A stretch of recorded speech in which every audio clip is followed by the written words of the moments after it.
Welcome to the Fitness Oracle, the podcast where we have real conversations with real people just like you and explore their incredible stories of transformation and inspiration. I am your host, John Katsavos. Today, we have a remarkable episode lined up that will ignite your motivation and empower you to unleash your full potential. I'm excited to share with you an extraordinary story of resilience, growth, and incredible power of the human spirit. Today, we delve into the life-changing journey of someone who defied all odds to become a true inspiration to countless others.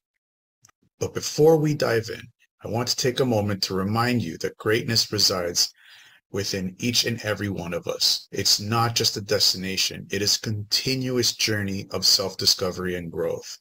In this episode, we explore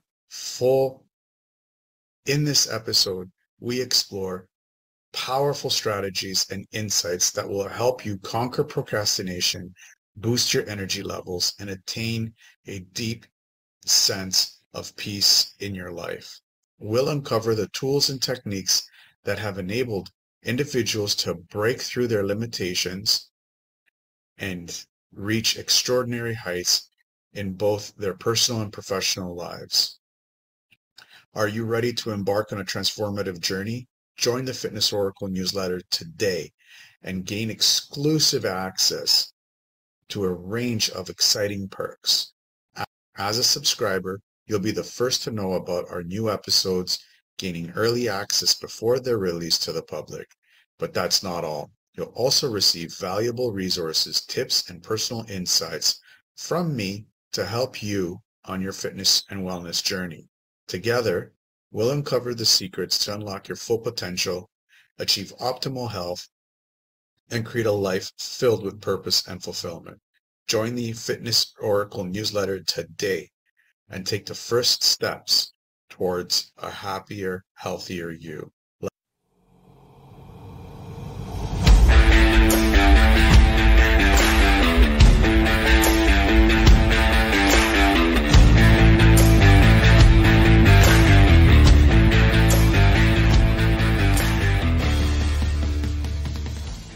Adam, welcome to the show.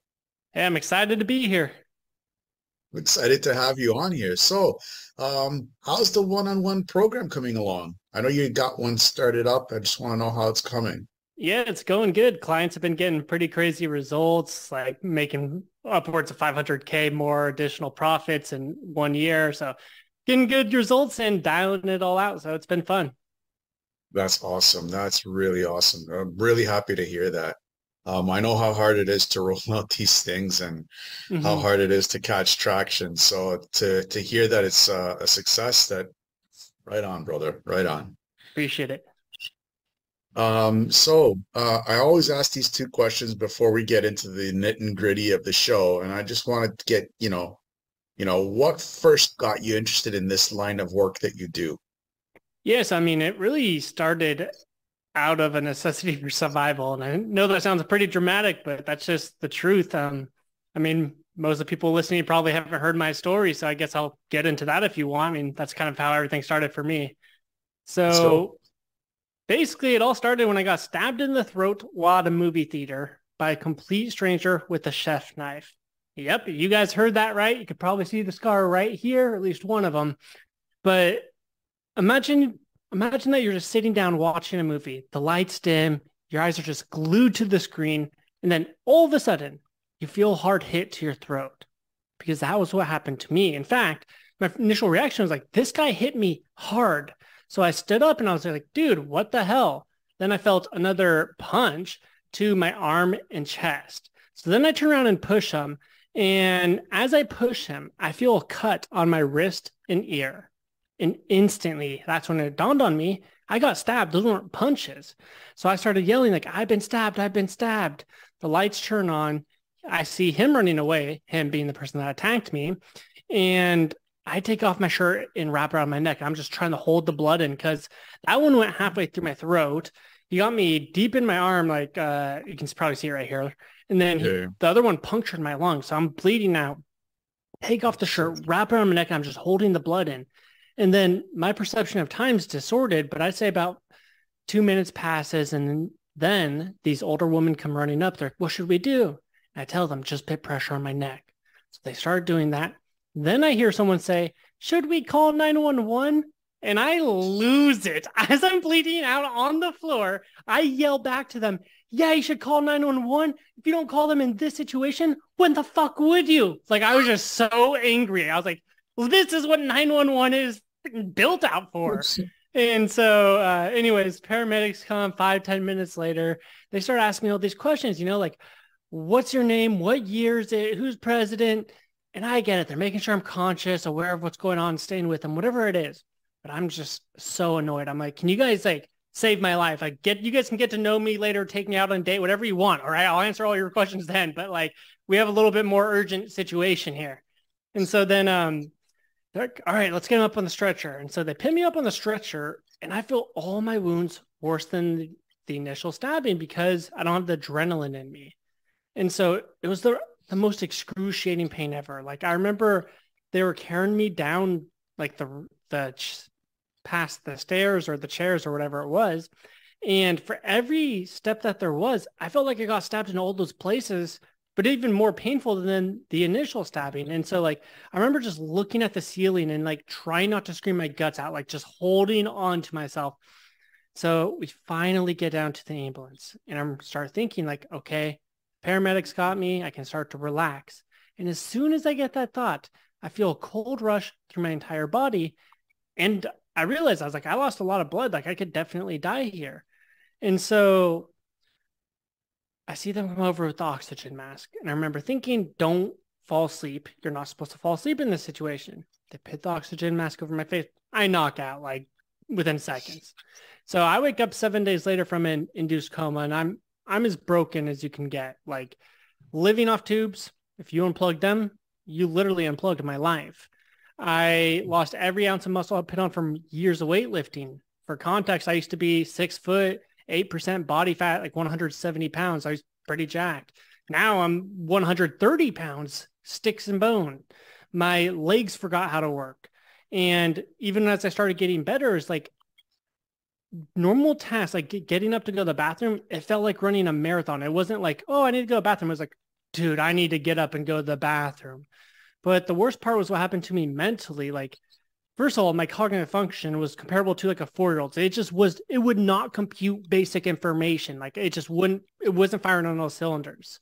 And then I just didn't have the confidence. I was full of self-doubt and fear. I started questioning, do I really have what it takes to run a business anymore?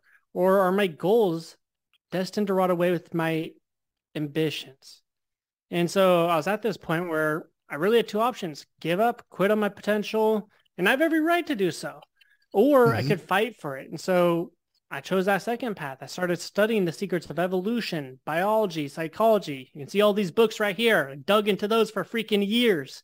And ultimately, just day by day, week by week, month by month, started doing everything I needed to do, and then learning how to optimize human performance.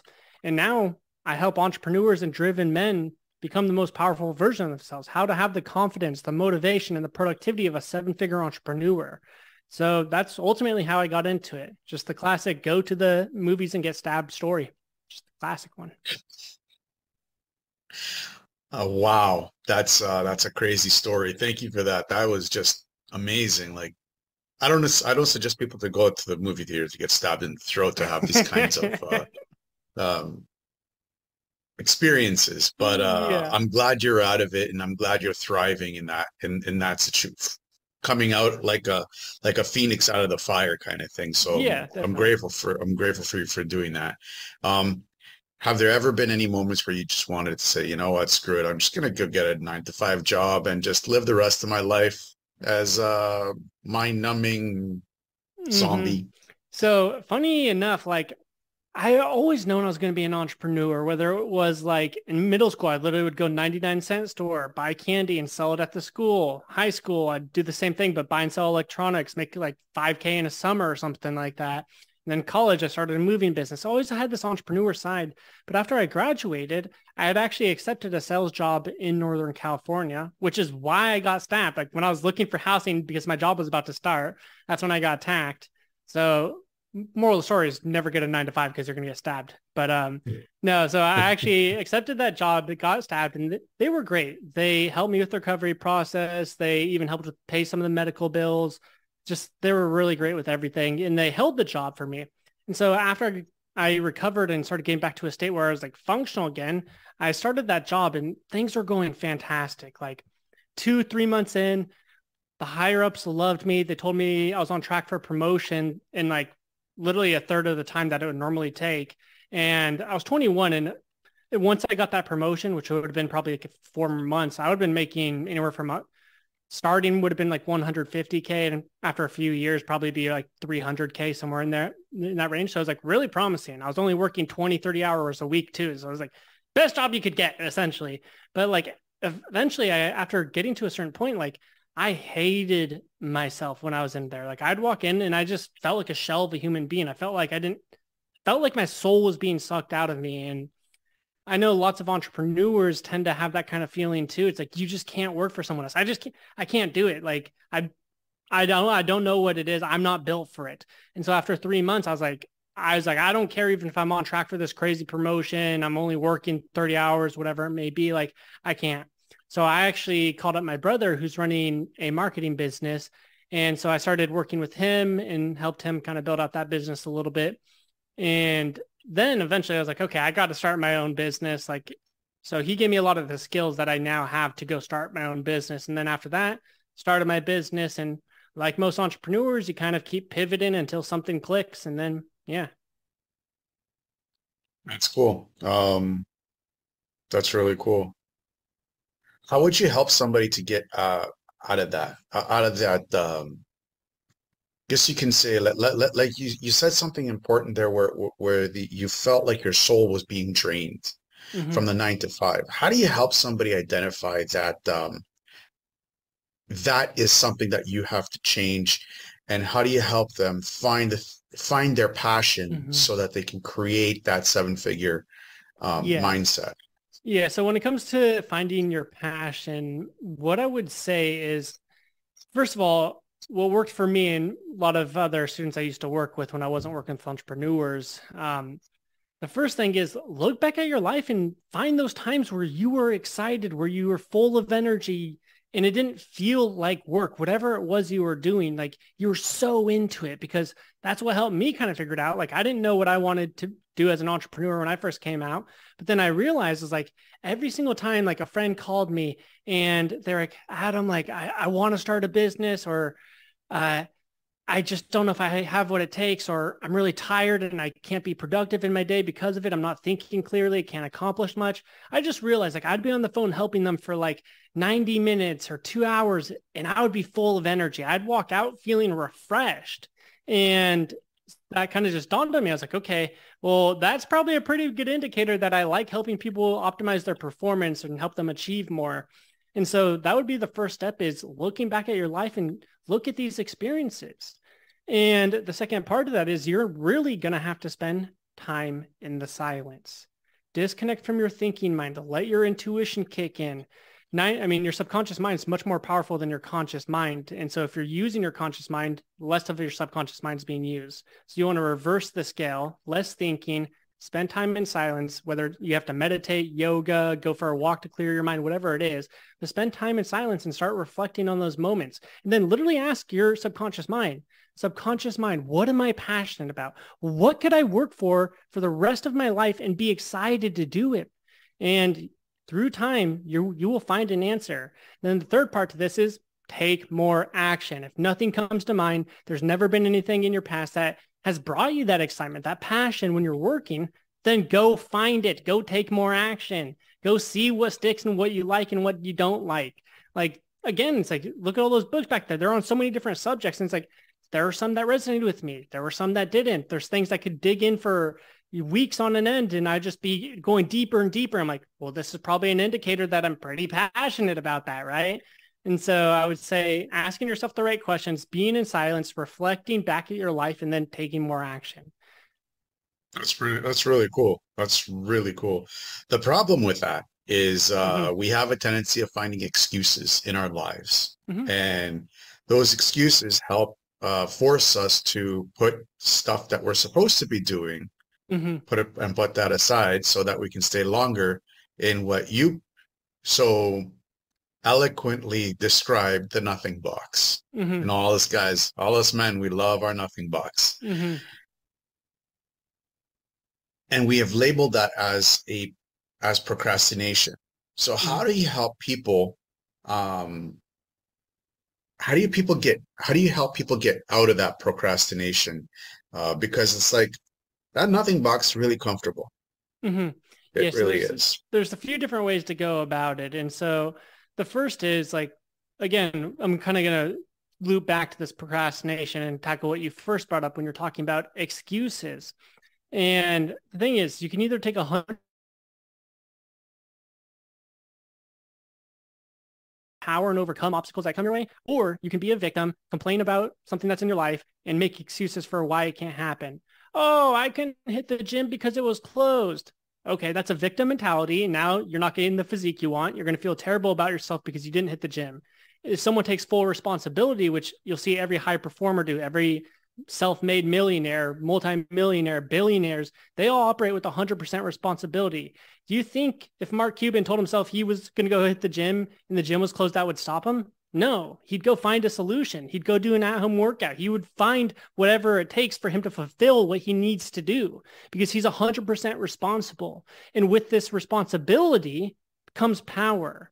Over here, victim, you feel powerless. And I know because that's what happened to me when I got snapped. I was sitting there cursing the world. Of course this happened to me. My life's done for. But that train of thought, that perspective, it isn't serving you towards a better life. It's keeping you stuck in the same box where you're feeling terrible about yourself and you're not happy with where your life is. And so ultimately, it's a choice to operate with 100% responsibility. Now, I know there's people hearing me say this. Oh, I've heard people talk about 100% responsibility and victim mindset. Cool, you can hear about it all you want, but until you embody what we talk about, there's no power in it.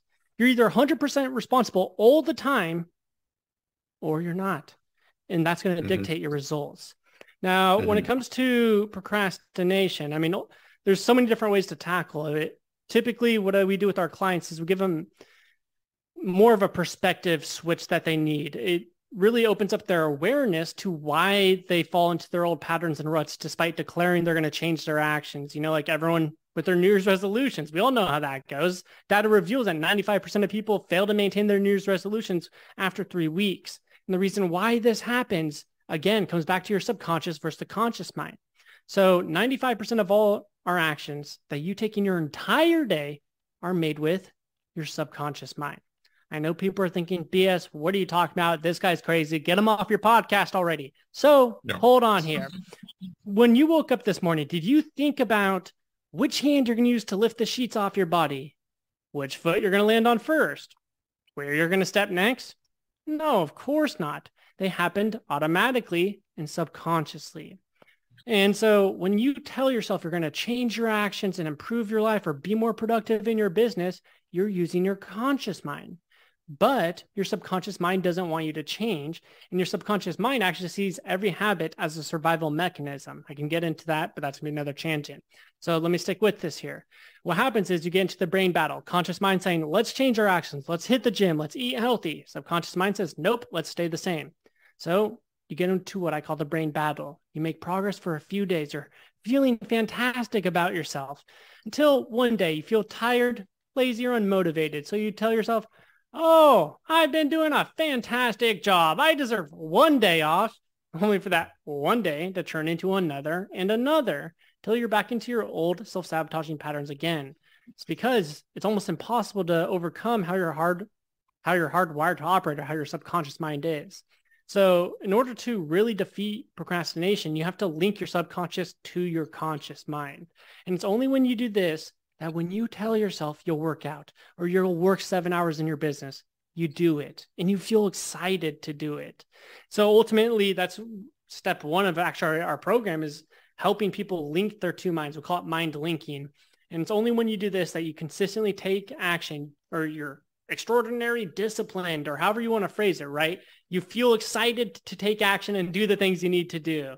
And so ultimately, that's step one of our process, and that's how you kill procrastination. That's cool. I want to talk more about your program in a little bit, but I want to stay on this Hmm. topic for just a little bit longer. Let's do it. And you said a couple of things that I want to touch up on.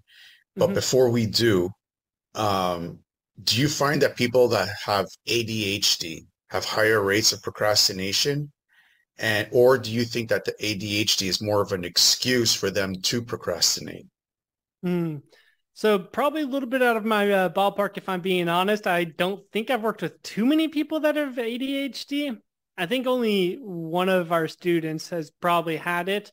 Um, but I wouldn't say it was like working with him, at least in that, again, small sample size. So it's hard to conclude something here.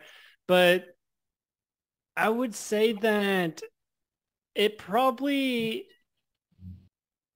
it's probably not going to hinder anything. I think it's the same as any other person because it's like some people even consider ADHD as like a superpower because they're so energized, ready to keep doing things one. So I think it's more of a matter of like how that person is specifically with the ADHD.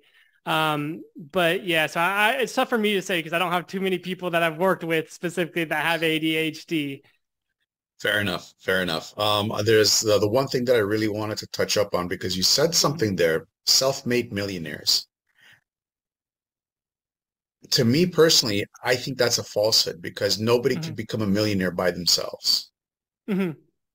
How important is finding and seeking out help to help you along that pathway to become a self-made, quote unquote, self-made millionaire? Yeah. So to touch up on what you're saying, I mean, ultimately it just depends on what someone's definition of self-made millionaire, right? I mean, if you're really saying no one's going to, I mean, by the definition you're using, then no one's a self-made millionaire. That's not going to exist because you could arguably say that I talked to a stranger and they inspired me one day. Now they're part of the reason why I became a millionaire.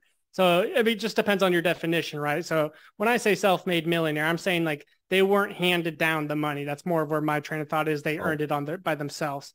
okay. But what was your question there? I kind of went. Um, how true is that? Well, you kind of answered it.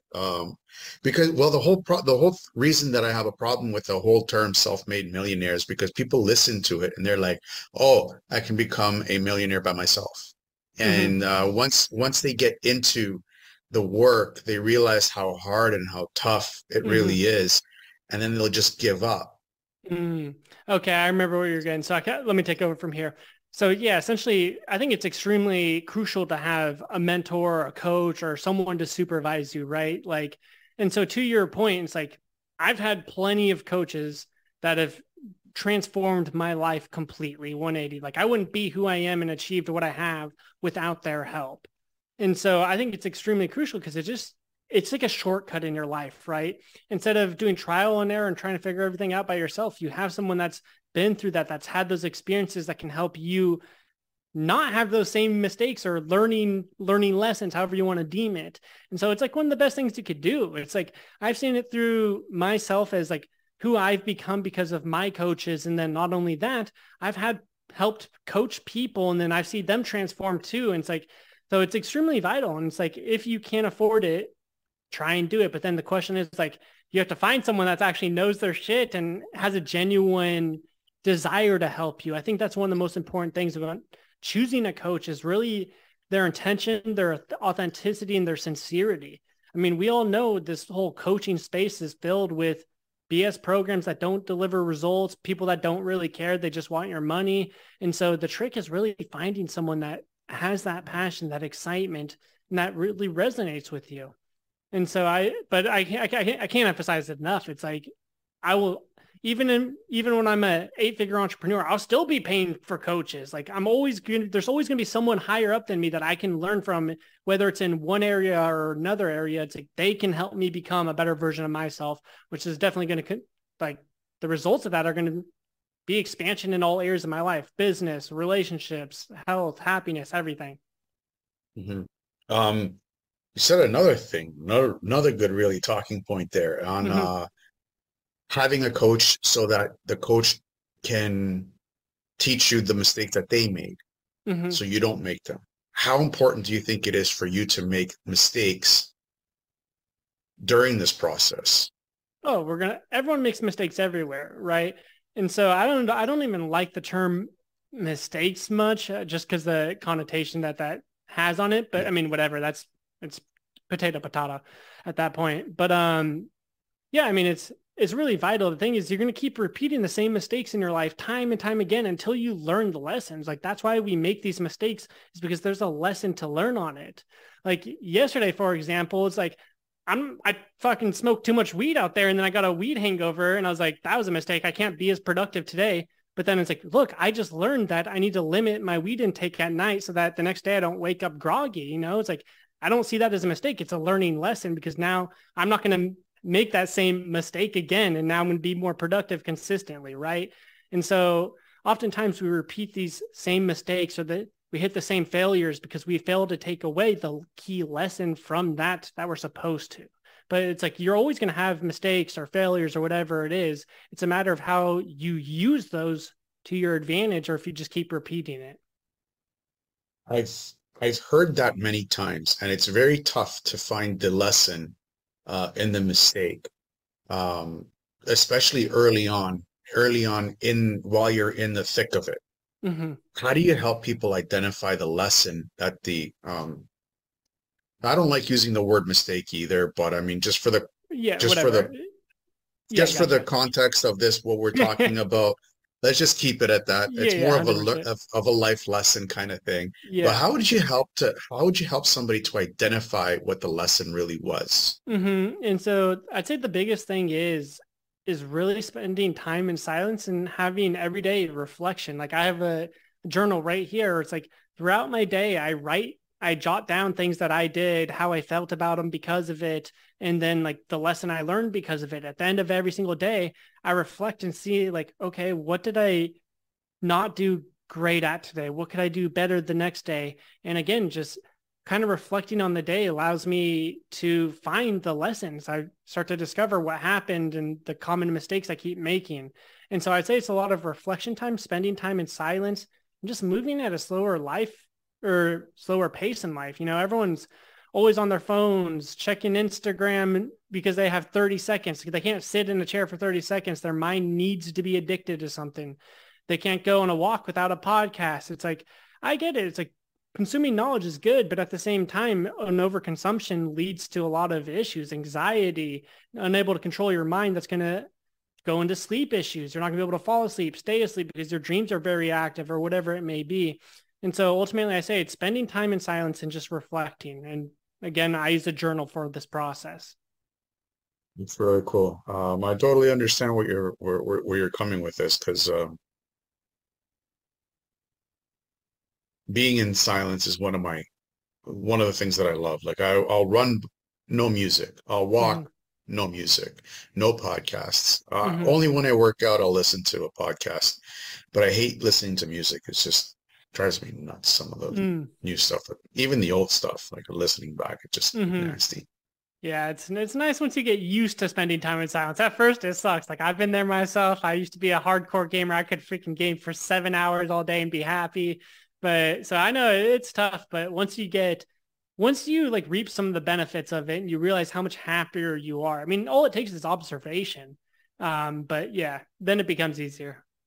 Yeah, absolutely.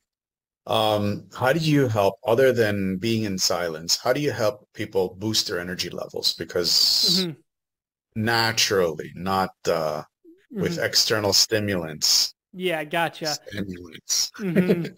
Yeah, so this goes into really step 2 of our whole process. We call it attaining superhuman performance. And essentially, it's getting you to a point where every single day you wake up full of energy, you're thinking clearly, you're focused, and produce quality work. Because the thing is, it's like, yeah, you could work 7 hours a day, but if you're not thinking clearly, you're not in a creative state, you're not focused, the quality of work that you're producing isn't going to grow revenue or make progress in your life. And so to circle back on energy specific, the main thing we do is really just focus on optimizing your health. And to do this, obviously you can do nutrition, your workouts, but the number one thing is going to be your sleep. And so the way I explain this is like, look, you could be eating the healthiest ever. You could be cutting out all carbs, sugar, alcohol, whatever it is, eating super healthy. But if you get terrible sleep, or you get 3 hours of sleep, you're not going to feel energized the next day. It's just that simple.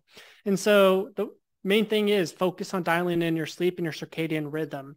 Your circadian rhythm is one of the biggest factors in your hormone production, which essentially it's a fancy way of saying like it affects how you feel. And so I know people know how important hormones are, but they don't really know, at least not to the actual extent. So what I like doing here is like saying, oh, let me turn off my phone. Sorry about that.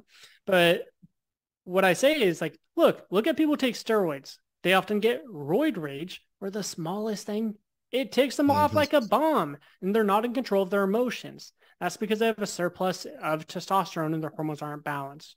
So when you dial in your sleep, you're consequently actually optimizing your circadian rhythm as well. And so there's a few hacks here. The first is the hours you sleep are not created equal. And so I always say is like, have you ever gone to bed at 2 a.m.? Even if you got 8 hours of sleep, have you ever felt good the next day? I'm going to say no, because I haven't, and no one I've talked to ever has, right? And so that's because like 10 p.m. to 2 a.m. are the golden hours for sleep. So ideally, you want to be asleep before 10 p.m. would be ideal if you're trying to get the best sleep possible. Now, the second aspect to that is you want to fall asleep at the same time every single day out of the week within about a 30-minute gap. So maybe if you say 9:30 is your bedtime, 9's okay, 10's okay, right? And so those are going to be the biggest two. And I promise anyone who's listening, if they just did those two things, they would feel so much better. So ultimately, those are going to be some of the hacks. Now, I know there's also people listening and go, I have insomnia. I can't get good sleep because X, Y, and Z. Okay, so first of all, even if you do have insomnia, how is holding onto that belief that you can't get good sleep helping you live a better life? Is it enabling you to overcome your sleep issues so that you feel good and can be more productive? Or is it keeping you stuck in this vicious cycle where you get shit sleep and you feel terrible every day?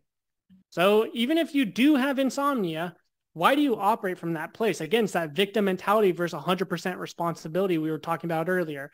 Second step to this is you likely do not have insomnia. I used to think I had insomnia too. Try and go to bed at 11. 12 o'clock passes by. Oh, if I fall asleep now, I'd get 7 hours. 1 o'clock passes. Okay, I'd get 6 hours. I know all the routine. I've seen it. I've helped hundreds of people dial in their sleep. I'd say out of the hundreds of people that I've actually helped dial in their sleep, I'd say 60 to 75% of people tell me they have insomnia. And then within a month of working with me, they're getting the best sleep of their life. So I know it's not really insomnia. It's just poor sleep habits. They're sitting there watching TV right before they go to bed. All those vibrant colors releasing chemicals in their brain that make them hardwired, their mind active. It's like you can go on Facebook and you catch yourself just scrolling, not even processing information. Why? Because, well, first of all, 95% of the revenue comes from ads. So the longer they hold your attention, the more money they make. So they literally have incentivized to make it as chemically addictive as possible. And so that's what they do. Those vibrant colors release chemicals in your brain. So again, in a nutshell, let me just wrap it up by saying this. Sleep is a skill that you get better on. Or another way of looking at it is you need better sleep habits. I love this. I love where this conversation is going to go. I love it because I'm a huge fan of the circadian rhythm, and I'm a huge fan of following the proper times that you're supposed to be sleeping. I'm a huge fan of it, and it's a night and day, just the quality. Yeah, I mean, I'm like I go to bed at a very hard.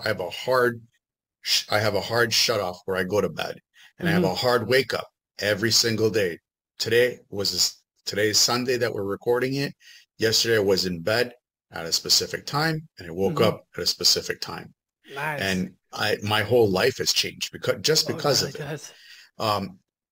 What about the people that do a lot of travel for work and they change different time zones? The time themselves, because the circadian rhythm is based off of the sun, right? So how would you help somebody who does a lot of travel for work or just generally does a lot of travel and changes different time zones all the time? I'd say you're done for, but there are things that can help navigate it. So if you're traveling every day, you're just not going to get as good as sleep as someone who's doing the same habits at the same place in the same time zone, right? But a few things you could do is like, you have to make sure that at least when I travel, what I do is I work out as soon as I land. And then every morning I have coffee. And after a few days of just doing that and working out in the morning helps me a ton. So those would be a few of the hacks that I recommend that people do. Other than that, it is just going to be tough. It's a transition period. And I mean, I'm sure you've experienced the harsh reality of what happens when you travel. You just don't get good sleep. Because not only that, the circadian rhythm aspect of it, but it's also, if you've probably noticed, is like whenever you go somewhere that you haven't been before, you don't get as good sleep, at least the first night. And that's because your subconscious mind doesn't know if this new environment is safe yet. And so even that in itself, you're not going to get good quality sleep. So there's a few things you can do, like I just mentioned, but ultimately the best thing you can do is try not to be traveling so much, if I'm being honest. Yeah, sometimes work does not allow some people to do that. So that's really cool. So stuff like melatonin, you're not a fan of? You can definitely use it at night as well.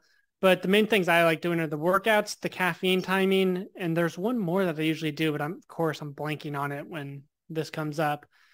It'll probably come up to me in a few minutes or something like that. But oh yeah, just avoiding the power naps. That's what it was. You get into a place, just like don't sit there and go, oh, I'm tired, I need to nap through. It's like, no, you need to power through and then fall asleep at night and then wake up in the morning.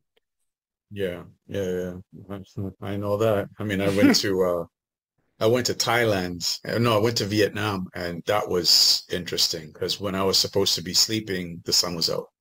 There's a 12-hour difference. Jeez, that's brutal. That was a rough couple of days. Yeah, especially coming. Sorry, I was gonna say, we went to Alaska during the summer, so it was like only sunlight or used like bright like 20 hours out of the day. So that I've battled that as well. Yeah. How do you help people attain peace of mind? Because this is a tough one. This is I get squirrel brain, and I know a lot of my listeners, they have squirrel brain. So it's like, and nothing is ever enough. So how do you help them identify that what you have now is good? The sad truth of it is 99.99% of people will never have internal peace. The 0.01% of people that do, it's because they understand the few universal truths in life. And that is the only way that you have peace. You don't have this internal turmoil. You don't have anxiety, depression. All of that can be completely eliminated from your life if you do this one thing, and only if you do this one thing. Shut off your thinking mind. The examples I like using is, look at all the species on this entire planet. Humans are the only ones that are depressed. Humans are depressed more than any other species. So why is that versus dogs or cats or whatever it may be? What separates us from all these other species? Our prefrontal cortex, our conscious mind, our thinking mind. That is what separates us. Now, I know this because I've had the necessary experiences of states. Like, for example, there's been a time where I was literally reading a book about this topic. I even have the Power of Now up there too, and it reaches at the same thing. But I eventually reached a state where my mind was completely just done. Like it wasn't like thinking about anything. I was super grounded. I had a very high level of presence. And during that state, there was nothing that could have happened in my life that could have affected my mood. Like even if someone had came up and punched me in the face, wouldn't have affected me. Like it wouldn't have affected my mood. It just wouldn't have. And so I've had the necessary experiences to understand this raw truth that I'm telling people. But the thing is, most people are going to hear this. First of all, they won't even believe it. And then the second aspect is you have to have the genuine desire to attain this peace. And it has to be overwhelming. Otherwise, you're never going to have it. And that's why I say 99.99% of people will never have it, is because one, they don't even believe it's possible. And two, they don't have the authenticity and that genuine desire to actually reach that state. And I'm like, to put it in perspective, is like, this is something that's been consuming my life, like that I've been very passionate about for a year, and reading books on this for 30 minutes a day, listening to podcasts on this for 30 minutes a day, and embodying what I need to do. I'm still not fully there myself. There's times I get angry. There's times I've anxiety. And so that's why I say most people will never be able to attain it. But the only way is by learning how to shut off your thinking mind. And, or another way of phrasing it is having a higher level of presence.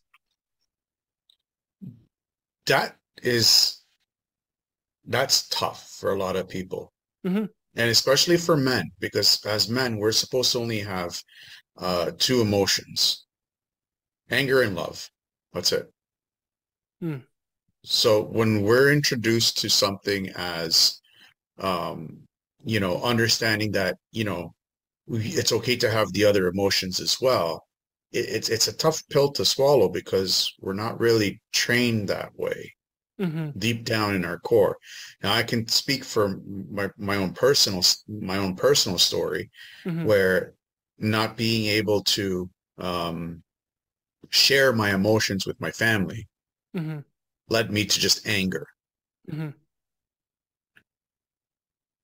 And this is trying to unravel that. It's not an easy thing, and it's Mm-hmm. not something that takes a year or 6 months to undo. When someone is in your program and you see that they're having a hard time with it, what would you tell them to help them through the process? Just kind of depends on what the issue is, right? I mean, some people are going to have different issues because they may not believe that what I'm telling them is the case. I've had like students like Ben, for example, like I would tell him exactly like, this is what you need. His biggest issue is the whole motivation, consistently taking action. He didn't believe what I was telling him. I was like, if you actually embody the lesson wholeheartedly, then you'll have the motivation within consistently for the rest of your life within 30 days. He wouldn't believe it. So obviously with him, it's a matter of belief in that situation. But it's just going to vary from person to person, depending on what the actual issue is, whether it's a belief issue, whether it's an execution issue, meaning they're not executing it correctly. So it's kind of a tough question to ask without more context into it, because it's just going to vary from person to person and what their problem is or their roadblock is, right? Yeah, because I think the whole idea of just being a stoic rock is amazing, and I think that's what you're just trying to say there, is that it is okay to be that stoicism, that stoic. I don't have an emotion right now. I'm just gonna let my things go as they are, and I think that's I personally like that. Oh, it's the best thing. Well, it's just a matter of you're in control, right? You're not letting something that happens in the external world affect your internal world, and that's power in itself. And so ultimately, that's the most powerful thing you can do, is be in a state where nothing affects you internally. Like you're in full control there. Easier said than done, right? But yeah, it's very powerful if you can attain that state. Yeah, yeah. I find that martial arts. Do you find that martial arts helps this? I haven't done much martial arts. Okay. Well, what about the gym? I know you were in the gym, so I know. Do you find that being able to hop in the gym and take your anger and just unleash it on the weights sure will help? it works for some people. I'm not too angry nowadays. I'm pretty good at getting to a state where not many things disrupt me. So I'm not going in there going saying, all right, this person said this, I'm hitting it hard today. It's like, nah.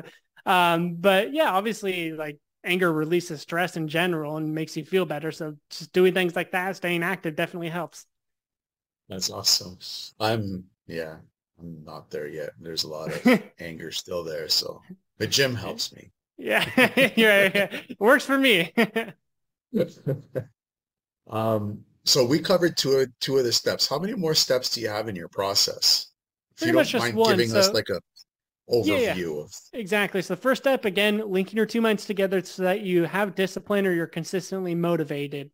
So the second part to that is attaining superhuman performance, so that the hours that you actually do work, well, you're very productive with them. You accomplish more in 3 hours than you used to do in 8 because the states you're in, your focus, have creativity, clarity, whatever it is, right? And then the third part is you have to operate like a CEO. You're never going to see Elon Musk installing solar panels on houses because it's not a good use of his time and energy. Yet you often see lots of entrepreneurs spending their time posting their content or posting on social media, editing their own videos, creating graphics. It's like your time and energy is better spent doing other activities. You could work 10 hours a day, but if you spend all your time editing videos or doing tasks that you could outsource for $5 an hour, you're not actually growing your business very quickly. It might please your ego and make you feel like you're being productive, but you're not. Another example I use is like, look, if the number one thing in your business is that's holding your business back is leads, like you struggle to produce leads or get booked calls or whatever it is, but you spend all your time improving your program. I'm going to make this program killer so that when I have students, it's going to crush. Well, you're wasting your time and energy because the issue isn't that your program sucks. The issue is you got no one in your program, right? And so it's getting you to operate like a CEO, build a team that's going to be addicted to growing your business just as much as you are. So essentially that's going to be it. How to use your time more efficiently, gain that freedom back. So this is ultimately how we help people grow their business quicker than ever while working less, is because we're getting them to delegate a lot of responsibilities to step into that CEO level role. What if a person just doesn't have the financial means at that moment to delegate stuff, and they have to be the one-man show? They have to do the editing. They have to do the marketing. They have to do the cold outreach. I would say how would you help? Yeah, I would say, yes, I would say they don't have to be. I would say it's hurting their business and they don't have revenue because of how they're operating, because they're doing that stuff is the reason why they're stuck without revenue. You could go get a loan for what? $1,000. You can get a loan for $1,000 anywhere, especially if you own a business. Now you, freed up 200 hours of time a month that you can outsource for $5 an hour to have someone edit your videos together. You don't have to be doing there. Again, it's almost like a victim mindset. It's like, look, you could go get $1,000 loan, have someone edit all your videos, post on social media. And if you can't produce $1,000 to make up for that with the hundreds of hours that you just created out of thin air, then there's something deep. There's a deeper issue there. So that's what I would say to them personally. I know some people are hearing that and they're probably going to get triggered or say, screw this guy. But that's how I think it is. It's like you're being the biggest bottleneck in your business because you're spending your time. Like, if you want to have a 7-figure business, you have to operate like a 7-figure entrepreneur. Do you think 7-figure entrepreneurs are sitting there doing all those tedious tasks? No, they aren't. And so if you don't operate like one, you don't take the same actions, you don't behave like a 7-figure entrepreneur, then you'll never have a 7-figure entrepreneur or 7-figure business. It's literally that simple. Mm-hmm. You know, I'm trying to like really formulate this next question because it's kind of important. A lot of people listening to this show, they don't have the funds. They want to do something. They have bad credit, so they can't go to the bank to get a loan. The people that are around them don't trust them with money because of failure after failure after failure after failure, and they have this they have this failure mentality that everything that they create blows up and it allots to nothing. So how can you help somebody like that? Terrible credit. The bank won't even give them $5. Okay, so let's say that is the scenario. I'll accept that scenario. And then in that example, yeah, maybe you will have to spend your time doing a bunch of tedious tasks. But then the thing is, you have to really pinpoint what's holding your business back. How do you get to that point where you can make 1, 2, 5K a month or even 10K a month or whatever it is, and then focus on that? Because the thing is, you might be spending a lot of time doing these tedious tasks, but those tasks aren't even growing your business much. So ultimately I take a step back instead of hustling without clarity, is figure out, put a game plan together that's actually going to produce the revenue you want. Because if you're spending a lot of your time doing those tedious tasks and you're still stuck, it's probably not best to keep pitting more hours into that same thing that's not producing any results. You're going to be chasing your tail. And so ultimately that's kind of what I would say. And then in that state is you have to, first of all, get out of your own head and get out of your past experiences and get out of that nonsense. Focus on moving forward. If you always go to where your attention is. I used to bowl a ton. If you do archery, they'll always tell you, look where you want the ball to go or where you want to shoot, because you always gravitate towards that. It's the same thing when you go driving. And so this is also why when you tell yourself, if you're going to eat healthy, you should toss out all the junk food, because we know what happens when you open up the freezer and you see a pizza. Now it's on your attention and now you want to eat it. But if you don't have it there, it's not on your attention and you're less likely to cheat, right? And so if you're constantly fixated on your past failures, you're going to keep repeating them. And so stop. It's a choice. You can choose in the moment when your mind gets to that to say, you know what? No, this isn't serving me. I'm going to figure out something moving forward. So that's ultimately probably some of the key pieces I would say for that. Cool. Very cool. Very cool. Thank you for that. We're coming up close to the end of the show. And these are the 10 questions. It's 10 questions now. It was 9, but now I added a new one that I ask all my guests. So you're the second one that's going to get this new question. All righty. With the increase in people suffering from depression from the past uncertainty that we've been living through the last 2-3 years, what would be the one thing that you could tell them to keep their hopes up? One thing to keep their hopes up. Well, first thing I would say, the most powerful thing is get out of the news. News is like, there's so much data that shows like, if you watch the news, you're 75% more likely to be depressed or whatever it may be. So first of all, is cut out all that news nonsense. Like, I'm not here to brag, but this may come off as bragging. It's like, I wasn't affected in the past 2 to 3 years. Everyone, when I hear people say, oh, like with what's going on in the world and all this stuff, I'm like, no, that just means you've been sucked into this propaganda and all the news bullshit that's being piled on there. That's all that, when someone says that kind of stuff, that's how I automatically think. But to say there's hope, I'm like, look where I was. I was in a freaking induced coma living off tubes. If I got to where I am now, why can't you? I wasn't born with anything that you don't have. It's just maybe I made better choices and operated from a place of commitment because I said, screw it, I'm going to do whatever it takes. And so in terms of inspiration, I would say, you're not in a worse, who's ever listening to this, you're not in a worse situation than I was. So again, if I got out of it, you can too. What's the one thing that you do daily that amplifies your ability to stay focused? I would say the one thing for my focus is work on focus habits. So there's a few of them that come to mind here too. I literally will light a candle and just stare at the candle for as long as I possibly can.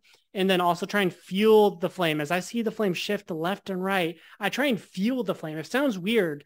And at first, when my mentor told me to do this, I thought it was weird too. Fuel the flame. What the fuck are you talking about?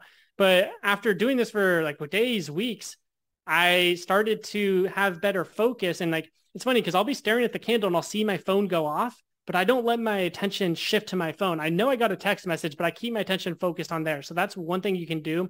Second thing is stop multitasking. That's probably actually the biggest possible thing you can do.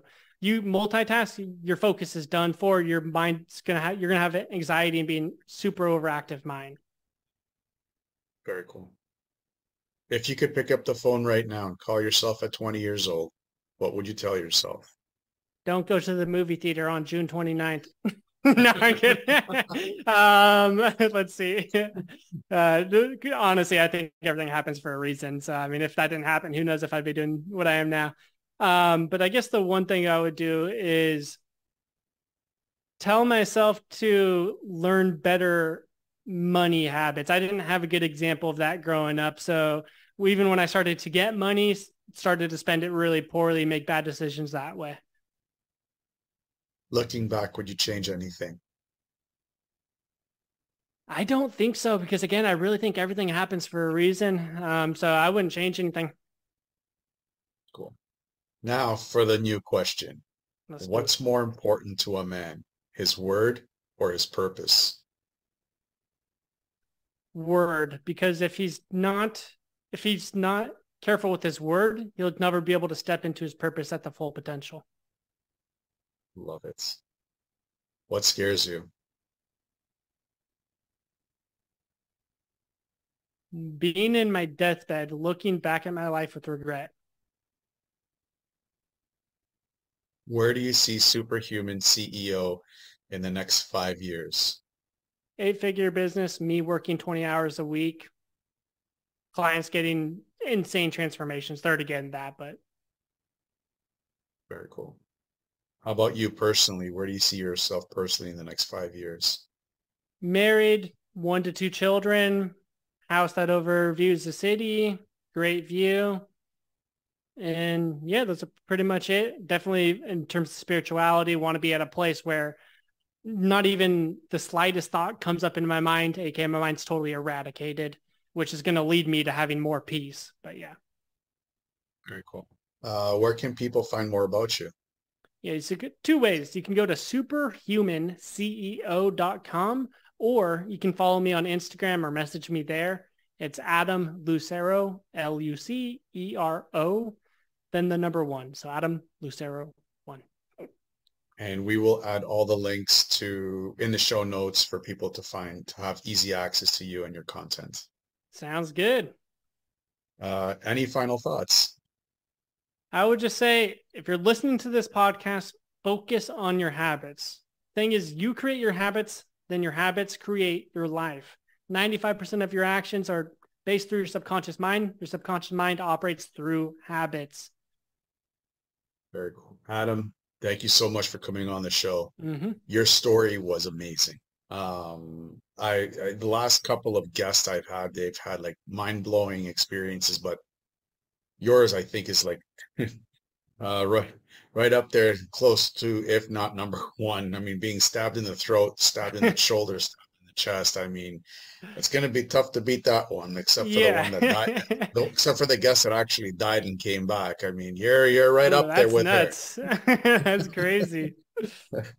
And for you to bounce back and create you're at a 7-figure business right now and looking to go into 8-figure business from that kind of life happening, I'm going to call it, is inspirational, to say the least. Appreciate it. So thank you for your resilience. Thank you for your hard work. I know how tough this is to be pushing out this kind of content. I personally know how tough it is. So I really appreciate you and your story. So thank you so much for coming on. Hey, thank you for having me on. It's nice chatting with you. Going through hard times is just a test. What you need to know is that when you get out of whatever you're going through, you will be stronger than ever before, and you don't need to go through it alone. Always know that you are not alone. Stay tuned for more real people with amazing stories that are just like yours. Until then, to everyone out there listening, I wish you a good morning, good afternoon, or good night wherever you may be in this crazy world. Hey guys, John from Resilient Reboot Productions and the Fitness Oracle. I just wanted to thank you for watching this episode, and I really do hope that you enjoyed it. Please don't forget to subscribe, hit that bell, and share this episode if you are watching this on YouTube or on Rumble. If you are listening to this on iTunes, Spotify, Google Podcasts, Breaker FM, or whatever streaming service that you may be using, please give us a 5-star rating and a positive review, as it will help us reach out to more people that are suffering from mental health issues. Now, if you haven't done so already, I am offering access to a free weekly newsletter that we send out every Sunday, and it's jam-packed with podcasting tips and health and wellness tips to keep you balanced in the podcasting and content creating space. So if you haven't done so already, sign up to this free newsletter. It's totally free, and it also gives you access to the Fitness Oracle private community in Mighty Networks, where we talk about this episode. We talk about how you have implemented these lessons that you've picked up in your life and how it's impacted your life. And we are working on a lot of great other programs and support systems for you guys to be able to access. So if you haven't done so already, sign up to the newsletter, and I'll see you guys on the inside.